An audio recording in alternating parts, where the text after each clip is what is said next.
Hello friends. Geography के इस lecture में हम भारत का भौगोलिक स्वरूप के बारे में जानेंगे। भारत का भौगोलिक स्वरूप। उससे पहले हम गोंडवाना लैंड के बारे में समझेंगे कि किस प्रकार से पृथ्वी पर अलग-अलग महाद्वीपों का निर्माण हुआ। गोंडवाना लैंड का निर्माण आज से लगभग 55 करोड़ वर्ष पहले हुआ था। कई छोटे-छोटे महाद्वीपों के टुकड़े के आपस में टकराने और जुड़ने से गोंडवाना लैंड का निर्माण हुआ था। लगभग आज से कितने साल पहले हुआ था? 55 करोड़ साल पहले। लगभग 33 करोड़ वर्ष पहले गोंडवाना लैंड उत्तरी गोलार्ध के एक विशालकाय महाद्वीप लॉरेशिया के साथ जुड़ा हुआ था। यह जो आपको दक्षिणी गोलार्ध पर लैंड दिख रहा है, यह उत्तरी गोलार्ध पर जो लैंड है इससे ही जुड़ा हुआ था, लगभग 33 करोड़ साल पहले।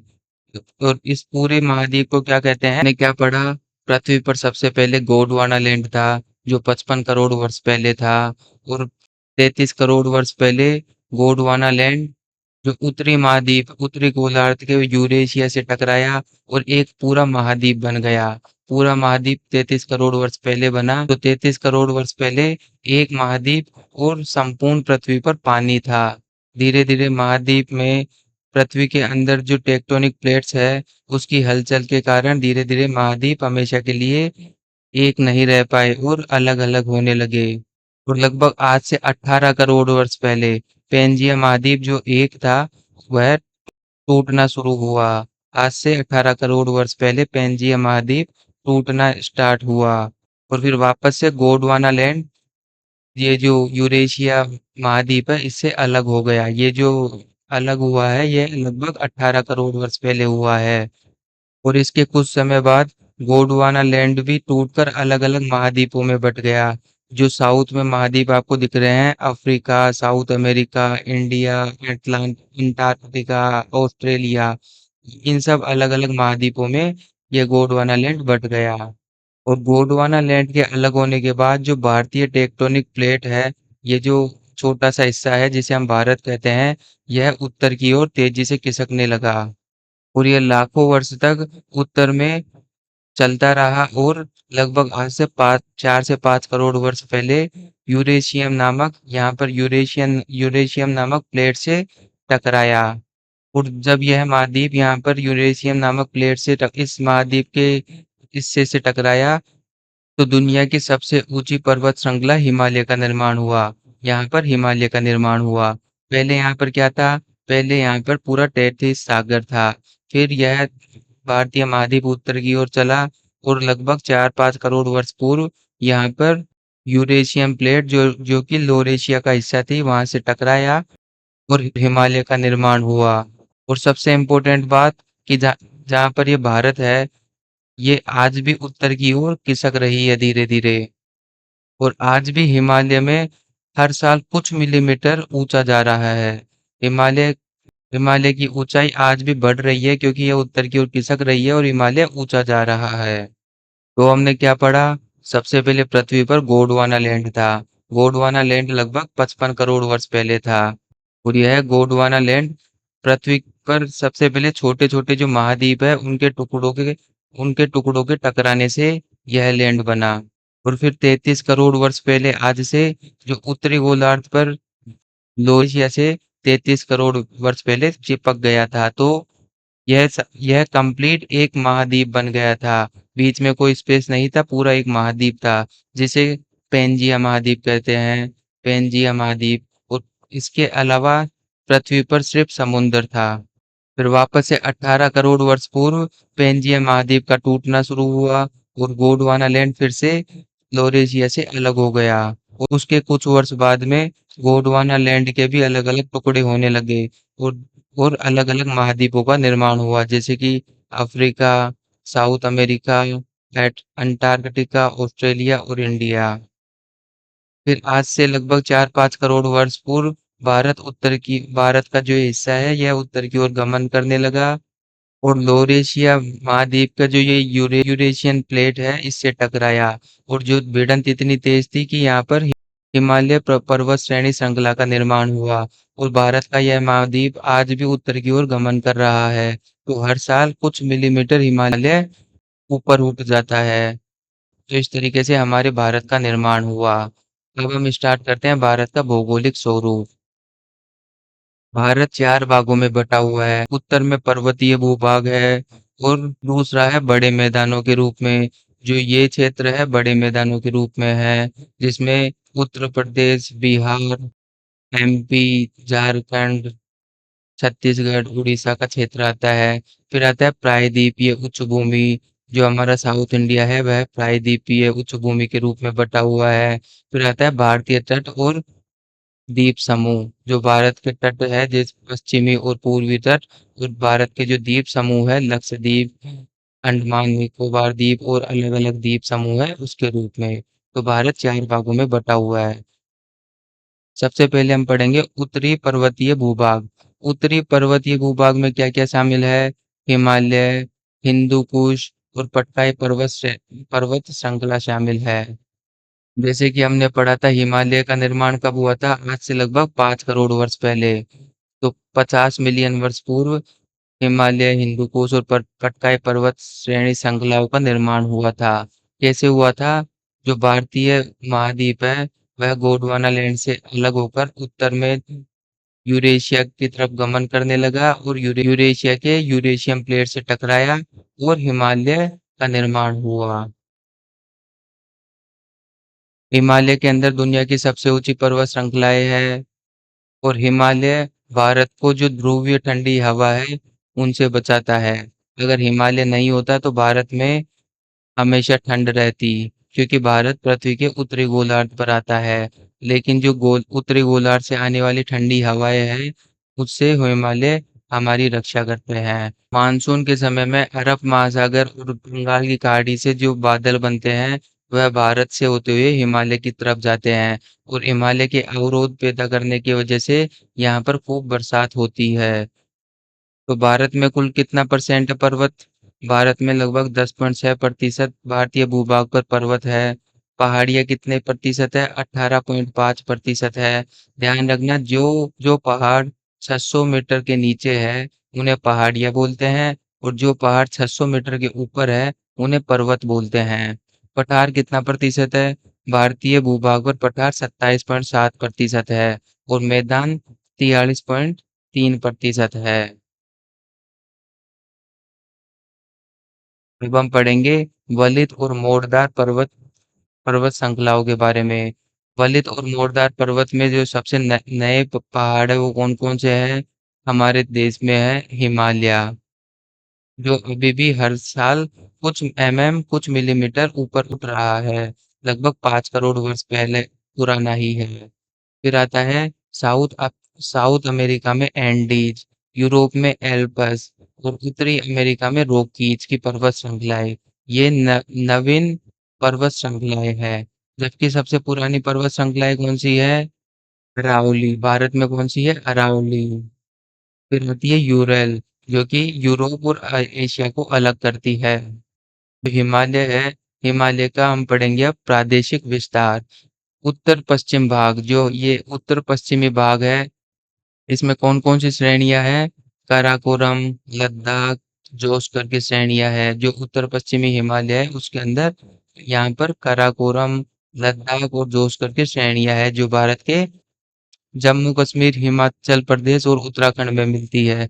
फिर हम पढ़ेंगे दक्षिणी पूर्वी भाग, जो हमारा जो कहाँ तक है? हमारे नॉर्थ ईस्ट रीजन है उसमें फैला हुआ है। तो दक्षिणी पूर्वी भाग में कौन कौन सी श्रेणियां हैं? नागा, पटकाई, मणिपुर और अकरान की श्रेणियां है।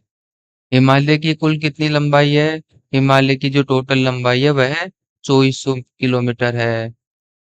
और माउंट एवरेस्ट की ऊंचाई कितनी है?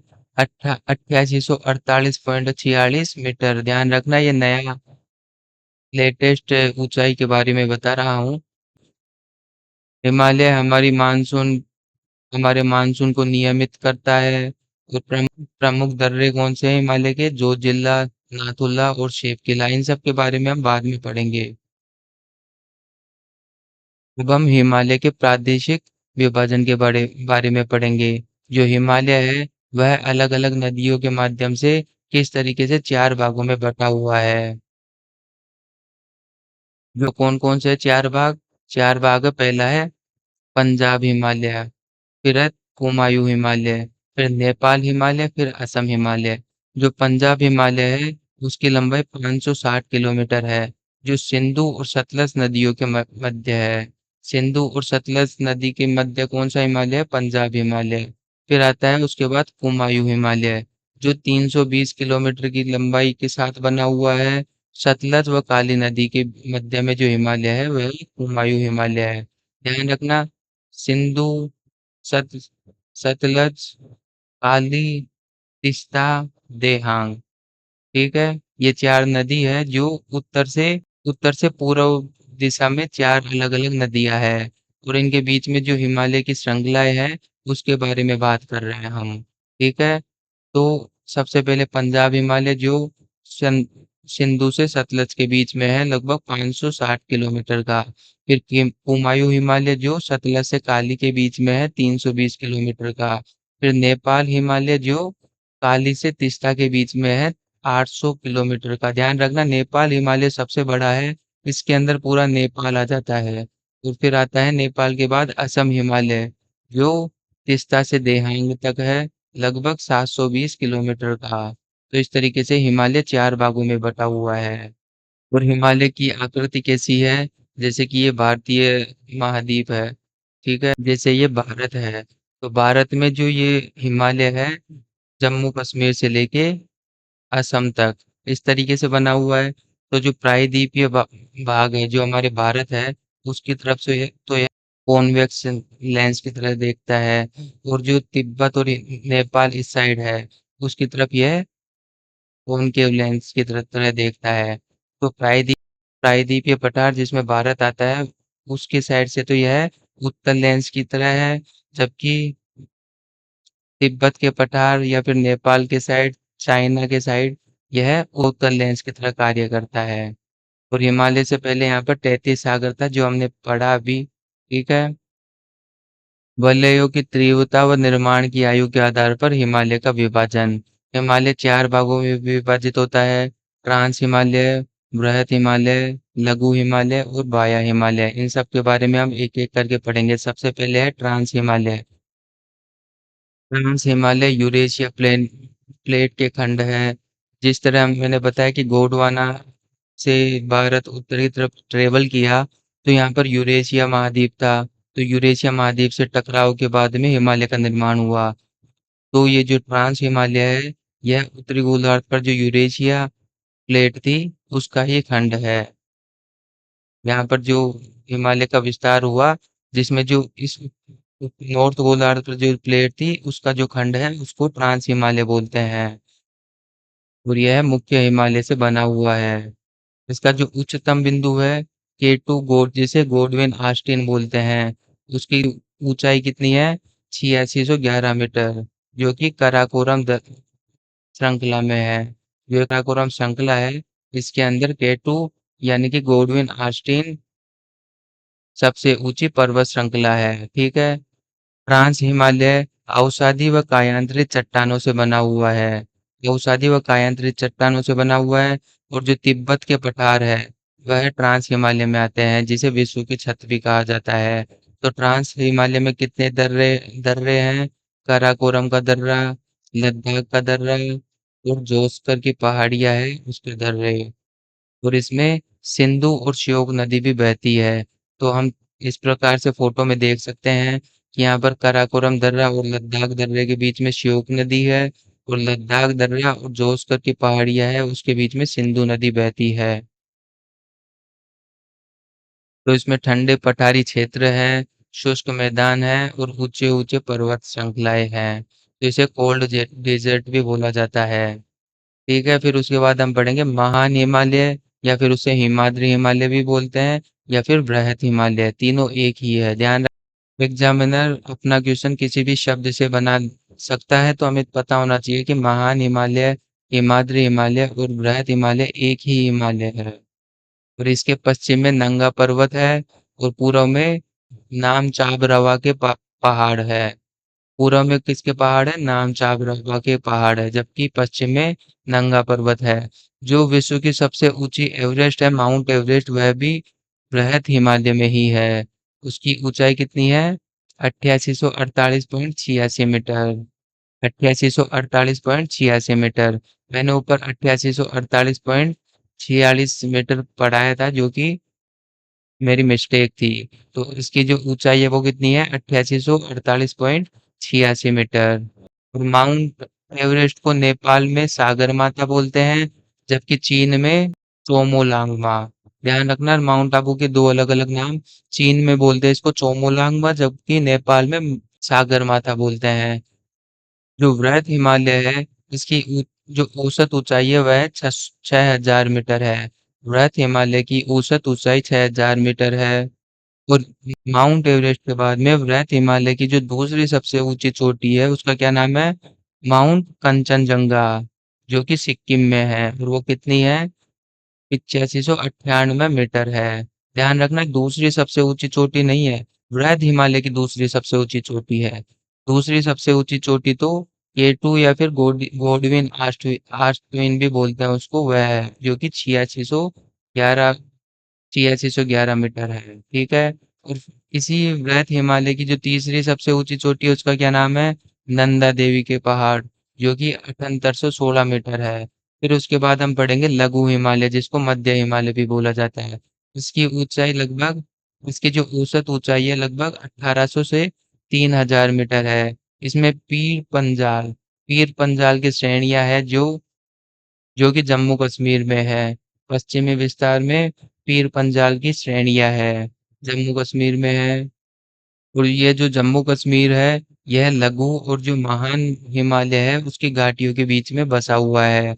जो हमने ऊपर पढ़ा था वृहद हिमालय, वह और जो ये लघु हिमालय है उसकी घाटियों के बीच में जम्मू कश्मीर बसा हुआ है। यहाँ पर लघु हिमालय में कोणधारी वन मिलते हैं।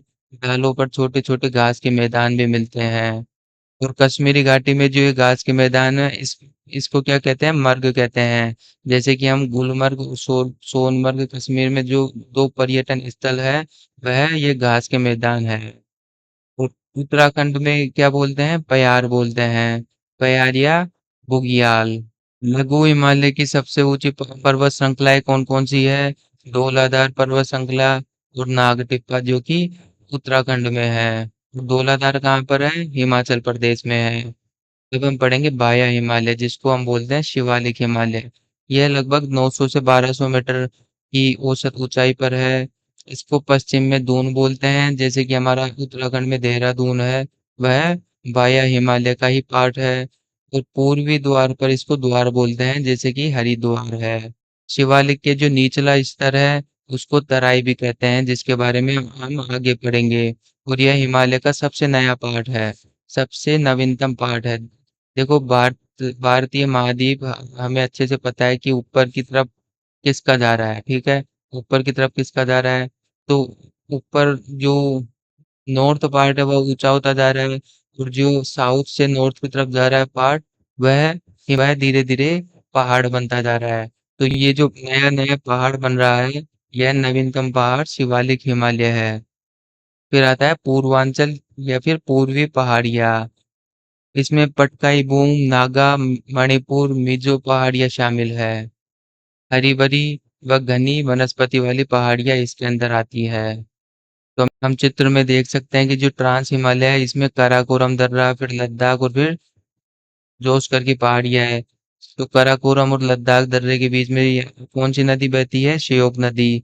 जोस्कर और लद्दाख के बीच में सिंधु नदी बहती है। तो यह ट्रांस हिमालय है। फिर उसके बाद में आता है ग्रेटर हिमालय, जिसे वृहद हिमालय बोलते हैं, नीले कलर में। तो नीले कलर में जो हिमालय है, इसमें माउंट एवरेस्ट की चोटी, कंचनजंगा की चोटी, ये सब यहाँ पर है। फिर उसके बाद में आता है लघु हिमालय, जिसमें कोणधारी वन पाए जाते हैं। जम्मू एंड कश्मीर यहाँ पर है, इन दोनों के बीच में। फिर उसके बाद आता है शिवालिक हिमालय, जिसे आउटर हिमालय भी बोला जाता है। इसमें दून और द्वार पाए जाते हैं, पश्चिम में दून और पूर्व में द्वार पाए जाते हैं। फिर इस तरीके से पूर्वी हिमालय आ जाता है। फिर इस तरीके से यहाँ पर तराई का क्षेत्र आ जाता है, और फिर यहाँ पर गंग प्लेन एरिया आ जाता है। तो इस तरीके से ये बना हुआ है। हमने ये टेबल अच्छे से पढ़ी हुई है। जैसे ट्रांस हिमालय की जो सबसे ऊंची पर्वत श्रृंखला है वो है K2, जो कि 8611 मीटर है। प्रमुख चोटी हिमाद्री है। फिर आता है ग्रेटर हिमालय जिसमें माउंट एवरेस्ट है और कंचनजंगा है। फिर आता है मिडिल हिमालय जिसकी औसत ऊंचाई 1803 मीटर है। शिवालिक जिसकी औसत ऊंचाई 900 से 1200 मीटर है। ठीक है। अब हम पढ़ेंगे बृहद मैदान के बारे में। Greater plains region. बृहद मैदान जिसे सिंधु और गंगा का मैदान भी बोला जाता है, यह कश्मीर से असम तक फैला हुआ है। जो हिमालय के नीचे का एरिया है उसके बारे में बात कर रहे हैं हम। जम्मू कश्मीर से असम तक फैला हुआ है। यह 4 भागों में बटा हुआ है। सबसे पहले हम पढ़ेंगे बाबर क्षेत्र। बाबर क्या होता है? हिमालय से लगा जो निचला भूभाग होता है वह बड़े-बड़े चट्टानों से निर्मित होता है। इसकी सांद्रता इतनी अधिक होती है कि पूरी नदी इसके अंदर लुप्त हो सकती है और यह बहुत ही संकरी पट्टी पर फैला हुआ होता है। जो हम चित्र में देख सकते हैं जो हिमालय है उसमें यहाँ से नदी निकलती है और यहाँ बड़े-बड़े जो पत्थर पड़े हुए हैं यह बाबर बाबर का क्षेत्र है और इसकी पट्टी काफी संकरी होती है और इसकी सांद्रता इतनी ज्यादा होती है कि पूरी की पूरी नदी इसके अंदर लुप्त हो सकती है। फिर आता है तराई क्षेत्र जिसको हम नवीन जलोढ़ क्षेत्र भी बोलते हैं। यहाँ पर घने जंगल होते हैं। यहाँ पर काफी जंगल होते हैं। यहाँ पर बरसात भी ज्यादा होती है और वन्य जीवों का बसेरा होता है। यहाँ पर वन्य जीव रहते हैं तो हम चित्र में देख सकते हैं घने जंगल वाले तराई क्षेत्र। फिर उसके बाद नदी आती है। फिर उसके बाद बांगर क्षेत्र आता है। बांगर क्षेत्र मतलब कि नदी की जो बाढ़ सीमा है, नदी की बाढ़ सीमा के ऊपर से ऊपर पुरानी जलोढ़ से निर्मित उच्च भूमि, पुरानी जलोढ़ से निर्मित उच्च भूमि बांगर क्षेत्र आता है। ध्यान रखना इसमें कंकड़ होते हैं जो नदी के कंकड़ होते हैं वो कंकड़ काफी सारे होते हैं। फिर आता है खादर क्षेत्र जिसमें नवीन जलोढ़ मिट्टी पाई जाती है। नवीन काप द्वारा निर्मित नदियों के बाढ़ मैदान को खादर क्षेत्र बोलते हैं। प्रतिवर्ष बाढ़ के दौरान रेत की नई परत जमा होने के कारण यहाँ पर उर्वरकता बनी रहती है। जो खादर क्षेत्र होता है उसमें उसकी मिट्टी में उर्वरकता सबसे ज्यादा होती है। क्यों होती है? क्योंकि यहाँ से जो बाढ़ नदी की बाढ़ जो मिट्टी बहा कर लाती है वो है इस क्षेत्र में जमा हो जाती है। तो हर बार नई मिट्टी मिलने के कारण ये प्लेट नई बन जाती है और यहाँ पर नई मिट्टी के कारण मिट्टी की उर्वरकता बढ़ती रहती है। ठीक है। तो हमने इस तरीके से आज हिमालय के बारे में पढ़ा और जो खादर क्षेत्र है वहाँ पर नहरों से सिंचाई होती है और ये मैदान दुनिया के सबसे सघन खेती वाले मैदान होते हैं। यहाँ पर चावल व गेहूं की फसल बोई जाती है। तो भारत में सिंधु गंगा और ब्रह्मपुत्र का जो नदियों का तंत्र बना हुआ है भारत को देश का अन्न भंडार क्यों कहते हैं? क्योंकि ये नदियाँ भारत को भारत की भूमि को सिंचाई योग्य बनाती है। तो इस तरीके से हमने आज हिमालय के बारे में पढ़ा। कल हम प्रायद्वीपीय उच्च भूमि के बारे में पढ़ेंगे। ठीक है। तो मेरे से जुड़े रहिए और मेरा चैनल सब्सक्राइब कीजिए ताकि मैं आपको एसएससी बैंक और रेगुलेटरी बॉडी का पूरा कंटेंट यहाँ पर प्रोवाइड करवा सकूँ फ्री ऑफ कॉस्ट। और जो मेरा ये पीडीएफ है इसको मैं आपको टेलीग्राम चैनल पर प्रोवाइड करवा सकूँ। Thank you so much.